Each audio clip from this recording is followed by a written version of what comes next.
A beautiful story. Rumpelstiltskin.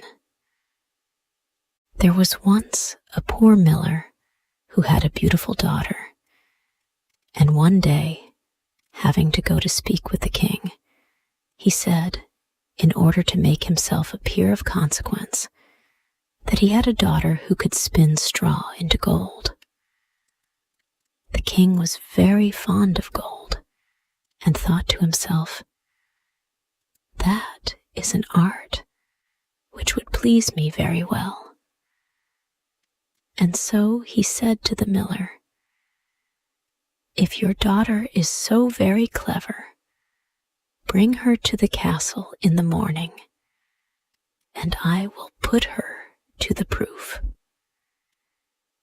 As soon as she arrived, the king led her into a chamber which was full of straw, and giving her a wheel and a reel, he said, "Now set yourself to work, and if you have not spun this straw into gold by an early hour tomorrow, you must die." With these words, he shut the room door and left the maiden alone. There she sat for a long time, thinking how to save her life, for she understood nothing of the art whereby straw might be spun into gold, and her perplexity increased more and more, till at last she began to weep. All at once the door opened, and in stepped a little man, who said, "Good evening, fair maiden. Why do you weep so sore?" "Ah," she replied, "I must spin this straw into gold, and I am sure I do not know how." The little man asked, "What will you give me if I spin it for you?" "My necklace," said the maiden. The dwarf took it, placed himself in front of the wheel, and whir, whir, whir, 3 times round, and the bobbin was full. Then he set up another, and whir, whir, whir, thrice round again, and a second bobbin was full. And so he went all night long, until all the straw was spun, and the bobbins were full of gold. At sunrise the king came, very much astonished to see the gold, the sight of which gladdened him, but did not make his heart less covetous. He caused the maiden to be led into another room, still larger, full of straw, and then he made her spin it into gold during the night, if she valued her life. The maiden was again quite at a loss what to do, but while she cried, the door opened suddenly, as before, and the dwarf appeared and asked her what she would give him in return for his assistance. "The ring off my finger," she replied. The little man took the ring and began to spin at once, and by morning all the straw was changed to glistening gold. The king rejoiced above measure at the sight of this, but still he was not satisfied. But leading the maiden into another still larger room, full of straw as the others, he said, "This you must spin during the night, but if you accomplish it, you shall be my bride." "For," thought he to himself, "a richer wife thou canst not have in all the world." When the maiden was left alone, the dwarf again appeared and asked, for the 3rd time, "What will you give me to do this for you?" "I have nothing left that I can give you," replied the maiden.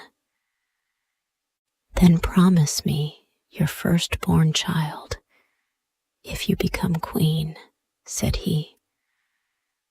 The miller's daughter thought, can tell if that will ever happen? And, ignorant how else to help herself out of her trouble, she promised the dwarf what he desired, and he immediately set about and finished the spinning.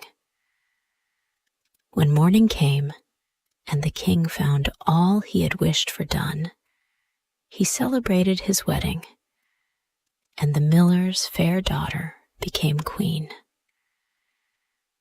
The gay times she had at the king's court caused her to forget that she had made a very foolish promise.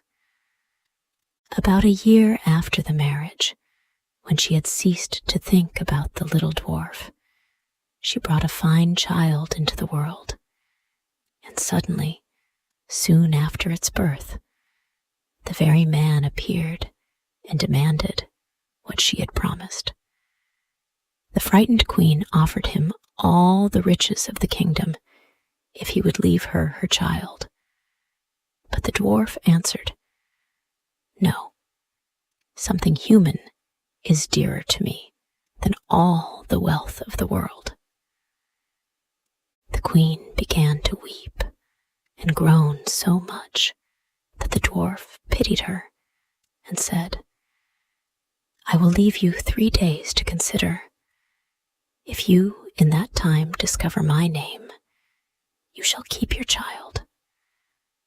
All night long the queen racked her brains for all the names she could think of, and sent a messenger through the country to collect far and wide any new names.